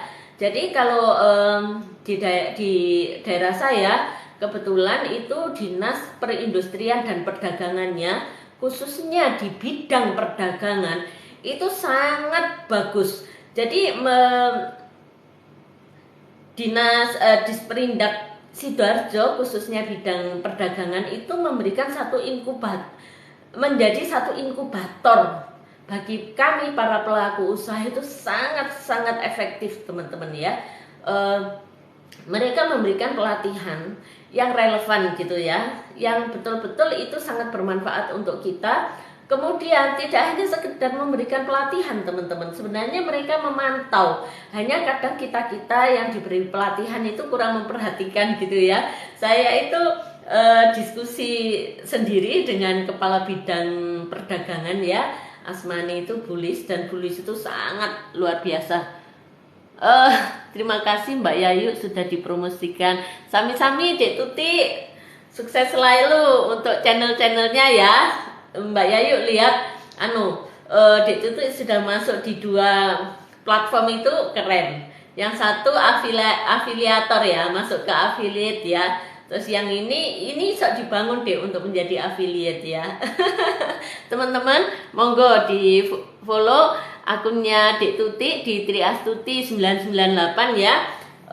Kalau teman-teman awam dengan dunia digital bisa konsultasi dengan Dek Tuti, dan Dek Tuti ini salah satu ibu muda yang sangat aktif mendidik putra-putrinya, juga sangat aktif di dunia digital dan tidak pelit ilmu ya, karena ilmunya tuh komplit dari teknik sampai ilmu digitalisasi. Oke, kemudian ya itu tadi ya teman-teman. Jadi untuk memulai sebuah bisnis bagi teman-teman pemula itu ada 10 step tadi. Sebenarnya banyak ya teman-teman. Saya hanya nulis meresum 10 step saja. Nanti kalau misalnya teman-teman ada satu pertanyaan, teman-teman bisa tanya di live berikutnya atau bisa DM saya ya teman-teman. Silahkan. Karena akun saya ini adalah akun bisnis, maka di situ tertera ada email saya, nomor telepon saya, semuanya ada. Jadi teman-teman bisa follow akun saya, kemudian teman-teman bisa hubungi email saya atau DM ke nomor saya gitu. Silahkan ya untuk sharing ya, untuk sharing ilmu ya, untuk apapun yang positif. Terutama saya membuka diri untuk edukasi bisnis, pemberdayaan diri dan kesehatan ya. Di luar itu mungkin kalau curhat-curhat pribadi jangan dulu. Jangan dulu ya teman-teman. Saya sudah menghentikan menerima curhat pribadi itu sudah berapa tahun ya? Sudah ada kalau mungkin 7 tahun ya. Karena saya melihat waktu melakukan ini, menerima curhatan pribadi, ternyata orang yang curhat pribadi itu tidak membangun apapun. Mereka hanya butuh penguatan dan butuh telinga gitu. Saya tidak terbangun, dia juga tidak terbangun. Akhirnya saya berhenti melakukan itu, membuka diri untuk menerima curhatan teman-teman itu saya berhenti ya. Saya kemudian membuka diri hanya untuk pemberdayaan diri dan bisnis. Kabar bagusnya adalah karena meskipun curhat ya, tapi dalam arti bahwa yang dicurhatkan ini adalah hal-hal positif, teman-teman. Bukan hanya keluh kesah. Nah, ini ternyata membangun saya, membangun si yang curhat, dan kabar bagusnya akhirnya pengetahuan saya bertambah, teman saya dapat solusi untuk bisnisnya. Nah, ini yang saya bangun sampai sekarang ya teman-teman. Dari sekedar obrolan itu akhirnya saya lebih banyak belajar, oh ternyata kalau begini itu begini, kayak begitu ya teman-teman. Jadi jangan sungkan untuk ngobrol atau diskusi dengan saya tentang bisnis dan pemberdayaan diri, karena bagi saya itu bukan beban tapi kita belajar bersama gitu ya. Oke. Itu tadi yang memulai bisnis ya teman-teman. Saya baca lagi, satu, menentukan ide bisnis, yang kedua adalah riset pasar, yang ketiga merencanakan bisnis. Saran saya gunakan metode SWOT dan bisnis plan model Canvas, itu yang paling sederhana teman-teman ya. Masih banyak metode lainnya. Kemudian yang keempat, tentukan modalnya itu dari mana, resiko modalnya seperti apa ya. Yang kelima, registrasi bisnis. Registrasi bisnis dalam hal ini ada legalitas usaha dan legalitas produk harus kita penuhi ya. Yang keenam, branding dan pemasaran. Branding dan pemasaran adalah hal yang sangat penting sebelum kita melakukan penjualan ya teman-teman. Kita harus branding, kita harus mengenalkan. Jadi marketing itu memasarkan ya, mengenalkan produk kita ke pasar. Selamat datang Kak Mahadewi, Kak Mahyati, matur nuwun Kak Mahadev sudah tap-tap layar menyukai live saya, barokallah ya Kak. Selamat datang Kak Farida Fitria, matur nuwun sudah rawuh. Nah, yang ketujuh adalah mengatur operasional ya, yang ke-8 manajemen, yang 8 manajemen keuangan, yang ke-9 adalah pelanggan dan pelayanan, yang ke-10 adalah evaluasi dan pertumbuhan.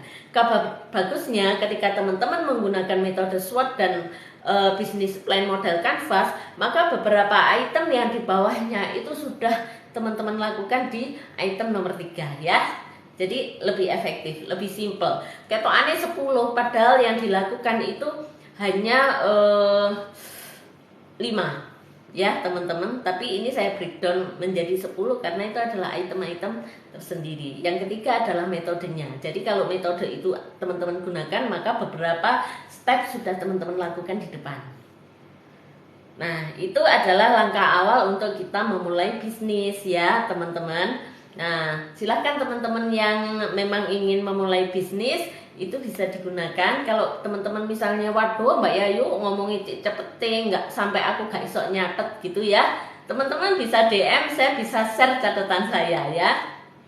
Nah, yang kedua, sekarang kita masuk babak kedua. Selamat datang KNDA, sudah tap-tap layar. Mbah sudah bergabung, matur nuwun. Lah itu bahasaku Mbak Ani, lah itu bahasaku angel-angel pisan, opo itu metode SWOT. Mbak Ani nanti jenenge gampang. Lek Mbak Ani kan iso jabri-jabrian. Ternuan KNDA sudah tap-tap layar jadi tambah semangat. NDA ini adalah spesial spesial one for me. Baiklah teman-teman, kita akan masuk ke ronde kedua. Bagaimana cara kita memulai inovasi ya, bagaimana kita membuat satu inovasi bisnis ya teman-teman. Pertama yang harus kita lakukan adalah pemahaman terhadap kebutuhan pasar ya teman-teman. Nah, kita kalau yang di awal tadi kita menggunakan riset pasar untuk menentukan produk apa yang mau kita jual. Sebenarnya intinya sama, hanya yang awal adalah kita belum punya usaha, yang ronde kedua adalah kita sudah punya usaha, hanya mungkin kita mau nambah item produk atau kita, nah di sini di pemahaman kebutuhan pasar ini tidak selalu bahwa yang dibutuhkan pasar itu produk baru.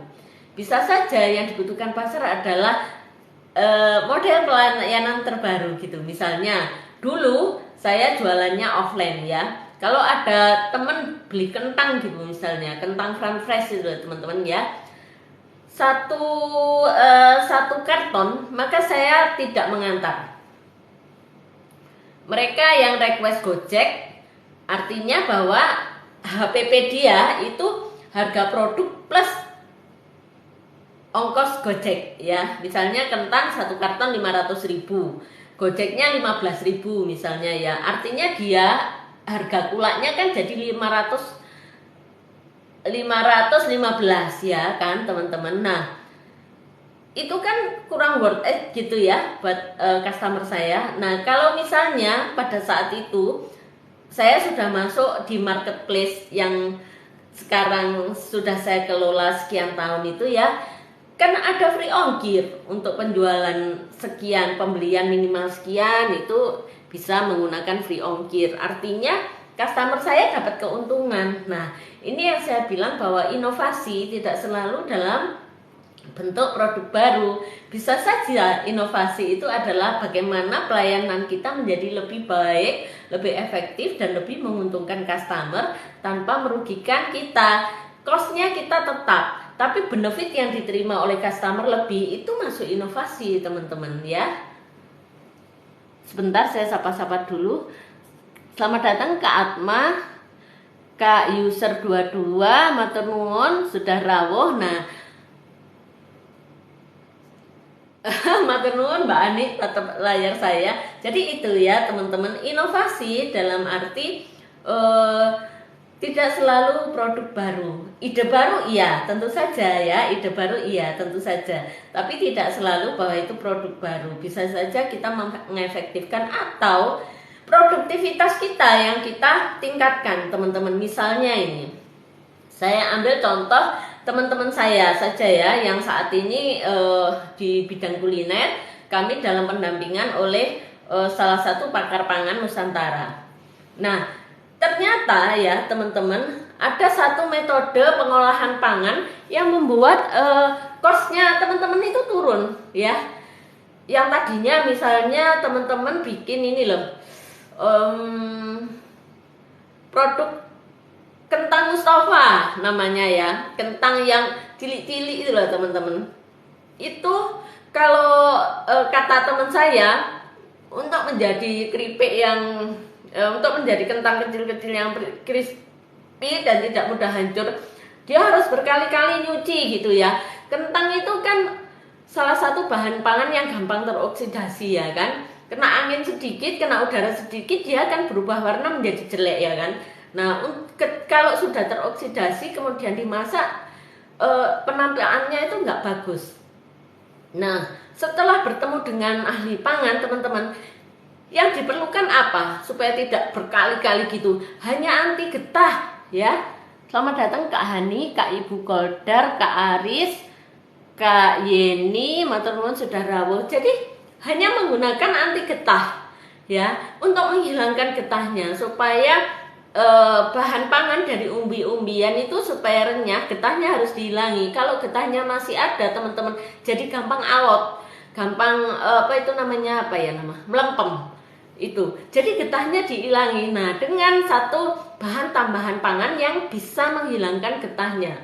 Kemudian ada teknik masak yang namanya itu CTC. Dengan metode ini, kalau teman-teman tahu, kentang itu digodok itu kan jadi lemes ya, hancur. Tapi dengan teknik CTC, maka kentang yang digodok itu justru malah menjadi kaku teman-teman ya, karena ada satu pengenalan bahan pangan bertemu dengan perilaku, sifat si bahan pangan diperlakukan secara benar, maka hasilnya menjadi baik dan benar. Nah dengan teknik baru ini, maka teman-teman saya yang memproduksi kentang Mustafa, yang memproduksi keripik-keripian gitu ya, yang memproduksi carang emas, cost produksinya menurun, teman-teman. Nah, dengan prosedur produksi yang lebih sederhana, costnya menurun, itu sudah menjadi satu inovasi. Produktivitasnya bertambah ya. Waktu luangnya si owner untuk merambah ke dunia selling menjadi bertambah. Untuk memasarkan produknya juga menjadi bertambah peluangnya. Memang saya tidak menyarankan seorang produsen itu langsung menjual gitu ya teman-teman. Kalau saya tidak menyarankan. Jadi buatlah sistem teman-teman. Bahkan sebenarnya undang-undang itu mengatur, tapi memang yang diatur ini industri besar, bahwa sebuah industri produsen itu tidak boleh langsung menjual ke retail.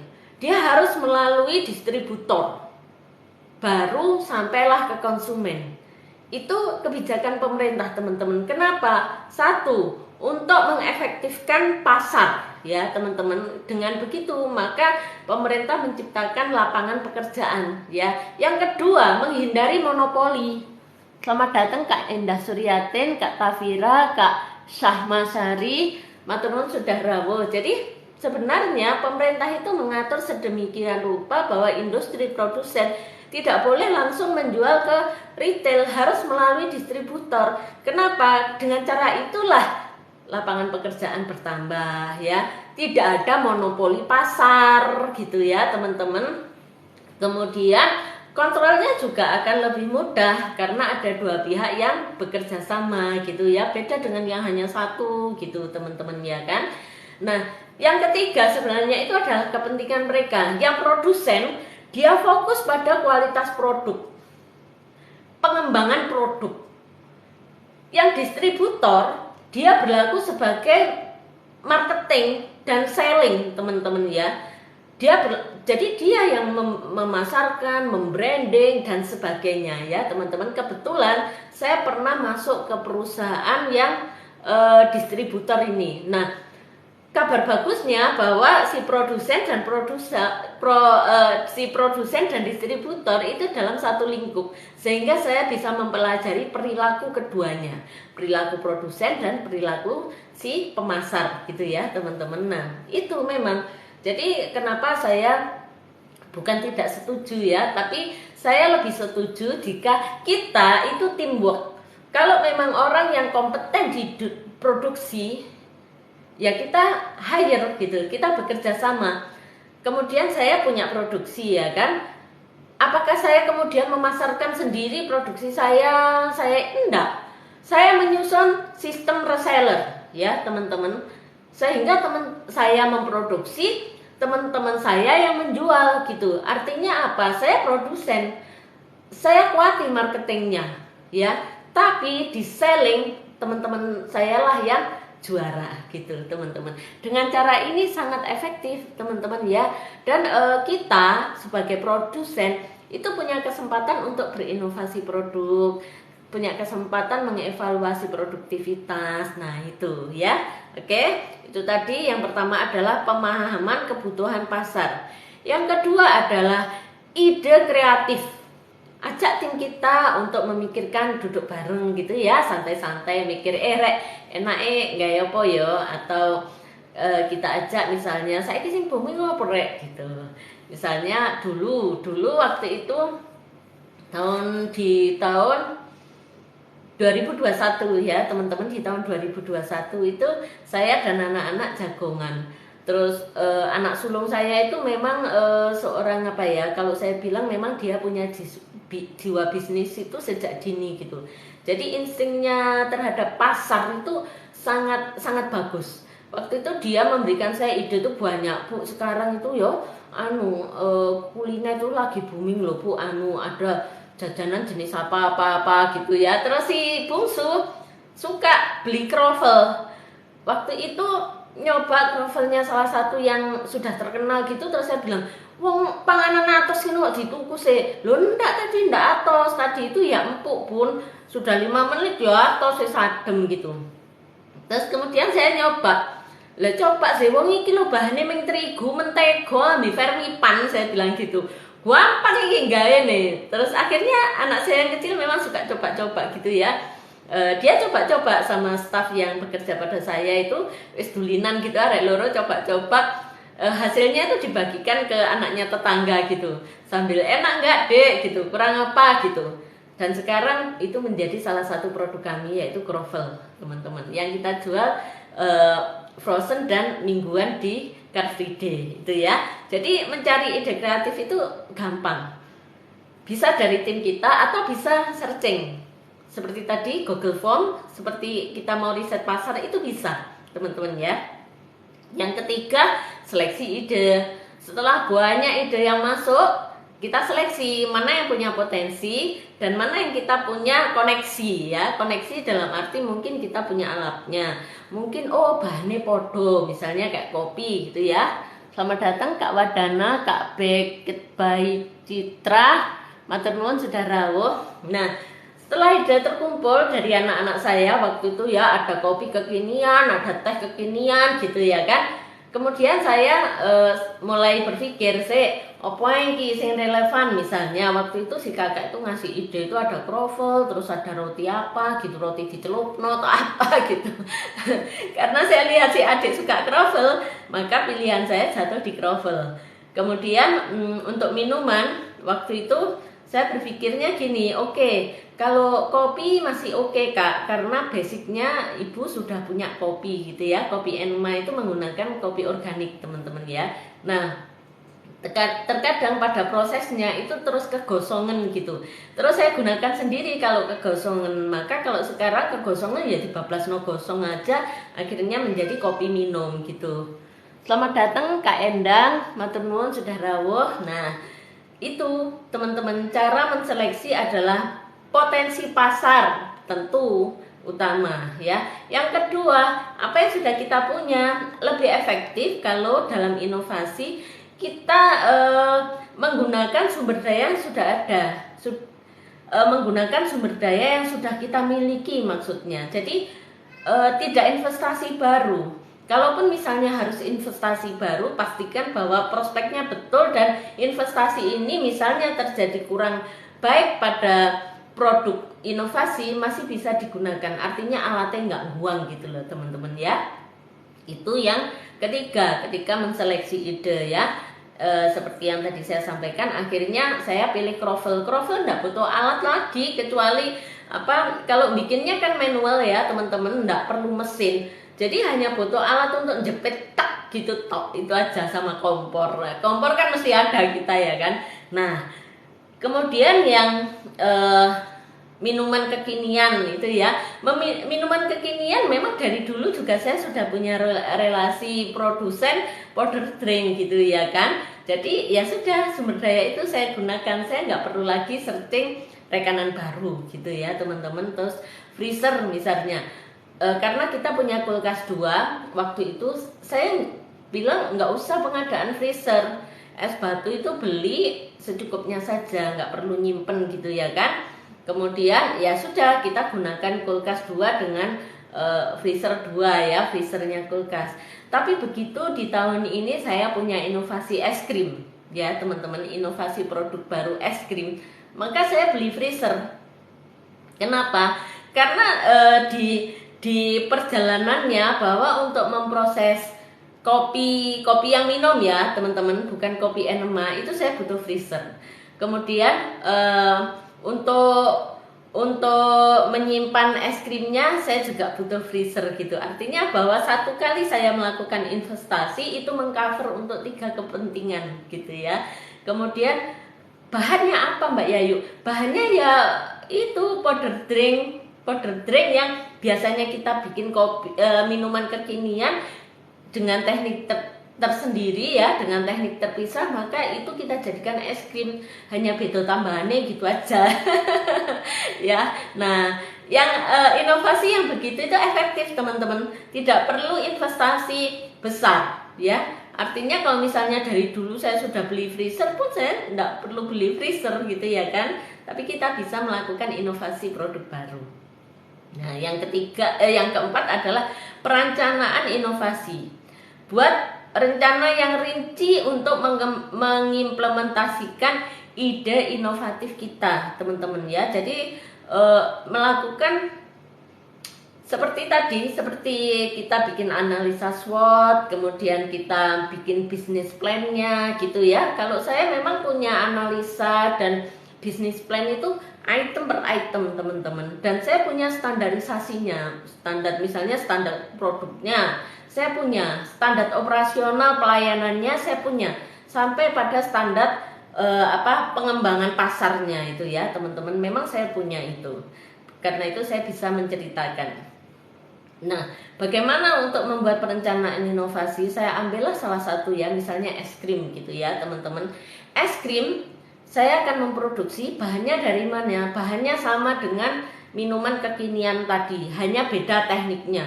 Kemudian pemasarannya bagaimana? Pemasarannya kita kenalkan melalui Car Free Day gitu ya, teman-teman. Brandingnya di sana, branding dan marketingnya di sana. Sellingnya bagaimana? Kalau produk yang lain saya bisa menggunakan reseller, maka produk ini saya tidak bisa menggunakan reseller. Saya kalaupun bisa reseller ya, teman-teman, itu saya harus naruh alat di rekanan saya. Jadi pemasaran ke depan adalah saya harus investasi alat kepada rekanan-rekanan saya, kecuali rekanan saya sudah punya freezer sendiri ya, teman-teman. Nah, artinya ada satu cost. Maka untuk mencapai itu saya sudah menetapkan, maka kita harus punya minimal pasar sekian. Kita bisa investasi freezer sekian di masing-masing outlet gitu. Nah, ketika kita masang freezer di outlet A misalnya, maka target omsetnya harus sekian penjualannya. Masuk enggak? Kita survei dulu ke sana, daya belinya berapa, perkiraan audiennya itu usia berapa, sehingga tipe es krim atau tipe minuman apa yang bisa kita taruh di sana. Nah, itu masuk dalam perencanaan ya, teman-teman. Segampang itu sebenarnya ya, teman-teman. Hanya mungkin kalau belum biasa ya perlu pembiasaan aja. Sebenarnya mudah, teman-teman, kalau sudah biasa ya. Sama seperti kita naik sepeda pancal, pertama kan sih lugur-lugur gitu. Tapi setiap hari naik, suwe-suwe besok balapan gitu ya kan. Di sini juga begitu ya, teman-teman. Jadi jangan kecil hati ketika saya cerita, ya Allah Mbak Yayu cek angele gitu. Enggak, teman-teman. Enggak angel, hanya perlu pembiasaan ya, teman-teman. Jadi harus optimis ya. Kalau angel, saya pasti nggak sebahagia ini berbagi tentang seluk-beluk bisnis ya. Saya tidak mungkin secerah ini.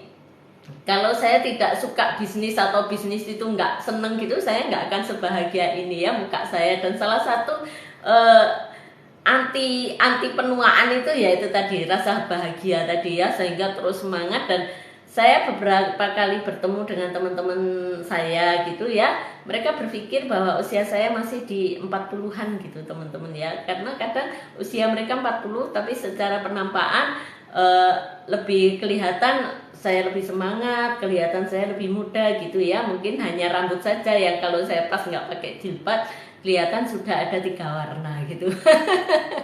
Selamat datang Kak Sera, matur nuwun sudah menyukai live saya Kak Sera, barokallah. Jadi itu ya teman-teman, perencanaan inovasi. Inovasi pun harus direncanakan ya. Oke. Yang kelima adalah prototyping dan uji coba ya teman-teman. Nah, ini mau produk baru maupun inovasi ya tetap kita harus melakukan ya teman-teman. Misalnya saya adalah penyuka es krim, tapi tidak semua es krim saya sukai. Artinya saya sudah tahu karakteristik es krim yang saya sukai dan ingin saya jual. Saya bikin trial and error tentu saja ya. Terus dihitung, oh lek pakai ini ternyata kosnya sekian, gak masuk gitu misalnya. Oh kita ganti bahannya, misalnya tadinya komposisinya susu full, susu cair gitu ya, susu cair sama powder drink. Oh ternyata nggak masuk karena target market saya itu harus di bawah harga es krim yang sudah beredar gitu ya, dengan kualitas yang tidak kalah. Jadi kualitasnya saya itu nyontoh Sangrandi, tapi harga jualnya di bawahnya para es krimnya sudah beredar gitu teman-teman. Itu saya lakukan trial and error teman-teman ya. Dari resep ini saya padukan dengan konsultasi pakar pangan ini, kemudian saya coba lagi, dimasuk no freezer lagi, di blender lagi, di mixer lagi gitu ya. Terus mulai saya kasihkan ke tetangga, ke teman, sambil saya tanya, ya apa kurang halus ta? Iya Mbak Yayu, es krim ki kurang halus. Saya mixer lagi gitu teman-teman, sampai pada titik saya dapat tekstur yang seperti yang saya inginkan. Baru saya jualan di DFD gitu teman-teman ya. Nah itulah prototyping dan uji coba. Jadi bukan hanya pada produk, tapi pada pemasaran kita juga perlu satu penjajakan ya teman-teman. Itulah sebabnya saya bilang bahwa sifat bunglon itu patut kita tiru, karena bunglon itu mampu menyesuaikan diri pada kondisi apapun gitu ya. Kita sebagai pelaku usaha juga harus mampu beradaptasi dengan kebutuhan konsumen. Wong kita itu melayani yuk, masa misalnya saya suka coklat gitu ya, yang saya layani suka taro misalnya, masa saya tetap bikin coklat, yang beli siapa? Ya kan? Kalau yang saya layani suka taro, ya saya produksi taro lebih banyak dibanding coklat, karena coklat saya makan sendiri, taro dijual ke orang yang lebih banyak gitu ya. Itu yang dimaksud kita harus mampu beradaptasi gitu ya teman-teman. Kemudian refining teman-teman ya, berdasarkan umpan balik dari pengujian awal, tingkatkan dan perbaiki produk atau layanan Anda. Ya, seperti yang barusan saya sampaikan, ini bisa melibatkan perubahan desain atau fitur tambahan atau penyesuaian lainnya. Misalnya kayak tadi, teksturnya kurang lembut Mbak Yayu, es krim gitu misalnya. Atau saya bisa tanya, saya bikin 2 versi. Saya akan uji ke pasar saya antara es krim dan es puter gitu ya teman-teman.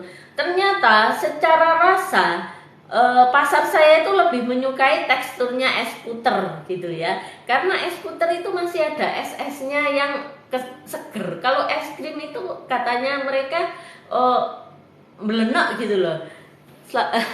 Matur nuwun KNDA sudah tap-tap layar, barokahullah Kak. Jadi gitu ya teman-teman. Akhirnya saya berpikir gini, kalau tak jual, saya juduli brandingnya es puter. Tadinya saya branding es puter teman-teman, tapi ndak mirip ke es puter kata teman-teman saya.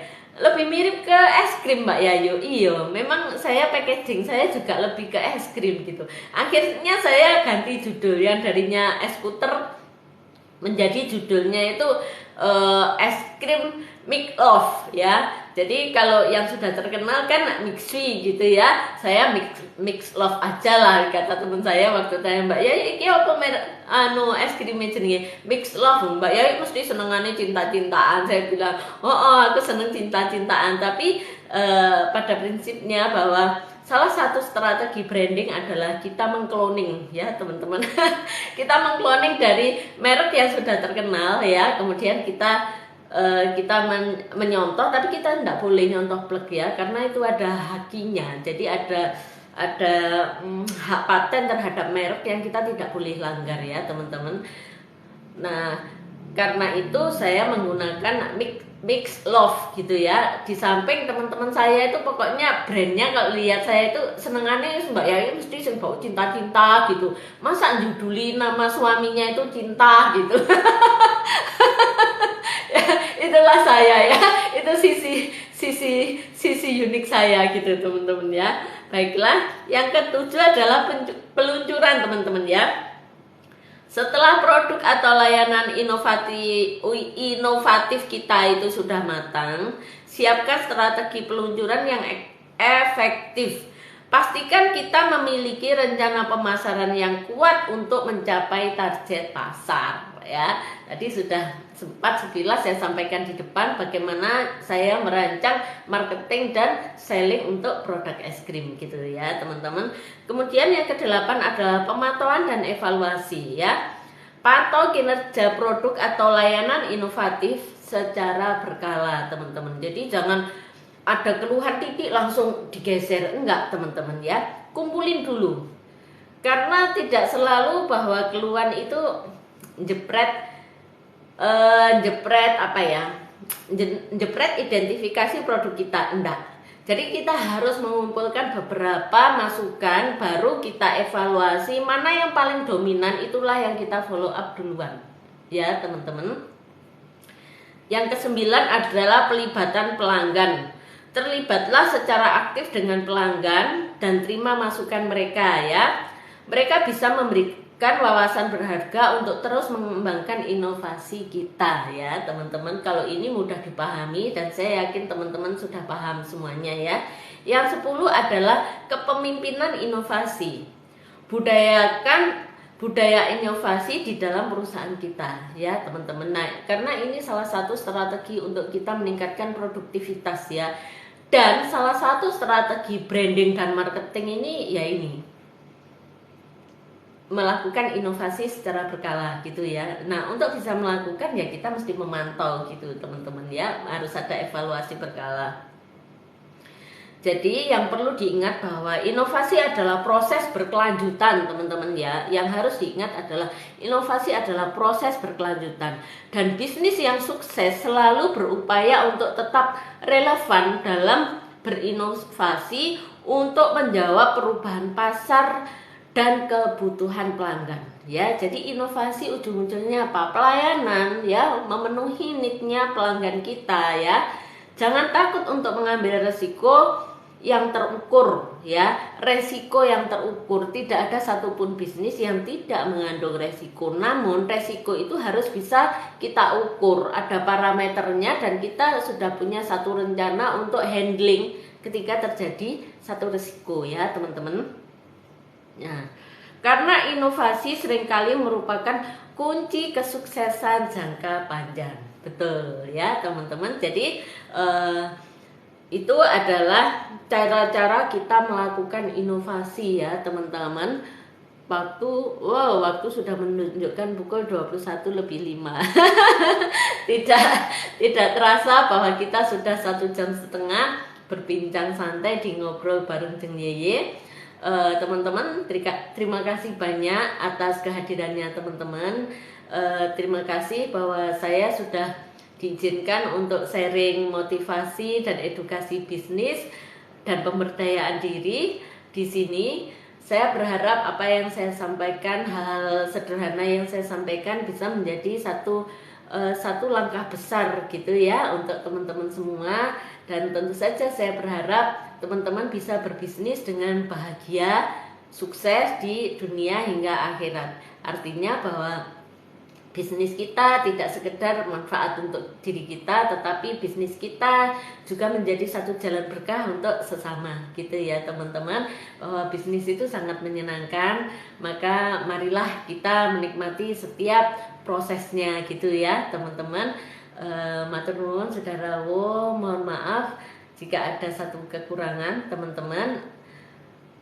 Yang ingin saya sampaikan sekali lagi kepada teman-teman bahwa inovasi tidak selalu melulu produk baru ya teman-teman. Inovasi bisa berupa produk, bisa berupa pelayanan, bisa berupa peningkatan produktivitas perusahaan kita.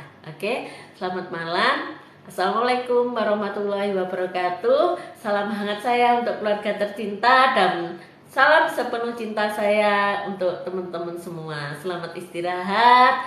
Semoga besok bangun lebih sehat, lebih bahagia, lebih semangat untuk meraih berkah-berkah baru, rezeki-rezeki baru.